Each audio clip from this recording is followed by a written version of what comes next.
Hello guys, ഇനി evening ആയപ്പോൾ നമുക്കൊന്ന് പുറത്തു പോകേണ്ട ആവശ്യമുണ്ടായിരുന്നു. ഞാൻ റെഡി ആയി ഇറങ്ങി എന്റെ പട്ടിഷമാണ് കേട്ടോ. അപ്പൊ നിങ്ങൾ കണ്ടത് ഇത് ഞാൻ എന്റെ ആവശ്യത്തിന് വേണ്ടിയിട്ടല്ല കേട്ടോ പോയിണ്ടായിരുന്നു, അരുണിയുടെ ആവശ്യത്തിന് വേണ്ടിയിട്ടായിരുന്നു.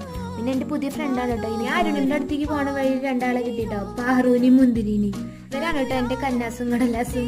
ഇങ്ങനെ റെഡി ആയിട്ട് ഞാനും അരുണിമയുള്ള അമ്മയും കൂടെ ചേലക്കര. പിന്നെ വിചാരിച്ചു പോണ വഴിയിൽ കുറച്ച് നിങ്ങൾക്ക് പ്രകൃതി രമണീയമായ സ്ഥലങ്ങൾ കാണിച്ചു തരാൻ. ഞങ്ങൾ ചേലക്കര എത്തിട്ടോ. ഇതാണ് ഞാൻ പഠിച്ച സ്കൂള്. ഞാൻ അവിടെ നിന്ന് ഇറങ്ങിയതിന് ശേഷം നല്ല പുരോഗമനം. പിന്നെ അത് കഴിഞ്ഞിട്ട് അരുണിമയ്ക്ക് ഒന്ന് ഡോക്ടറെ കാണാൻ പോകണമായിരുന്നു. ഞങ്ങളങ്ങനെ അവിടെ എത്തി.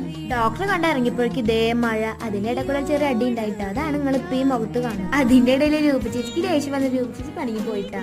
അത് കഴിഞ്ഞ് ഞാനും അരുണിമ കൂടിയിട്ട് ഇവൾക്ക് എന്തൊക്കെയോ വാങ്ങാണ്ട് പറഞ്ഞ ലേഡീസ്. അവിടുന്ന് അത് വാങ്ങി ഞങ്ങൾ നേരെ ബസ് സ്റ്റാൻഡിൽ പോയി. ബസ് സ്റ്റാൻഡിൽ പോയപ്പോ എന്താ ഞങ്ങളുടെ ബസ്സും പിന്നെ അവിടെ പോസ്റ്റ് ആയിട്ടോ. പിന്നെ ബസ് വരുന്ന വരെ ഞാനും അവളും കൂടിയിട്ട് പോണ ആൾക്കാരെ കുറ്റവും കുറവും പറഞ്ഞു നിന്നു. പിന്നെ ബസ്സിന് ടൈം ആയപ്പോഴേക്കും ബസ് വന്നു കേട്ടോ.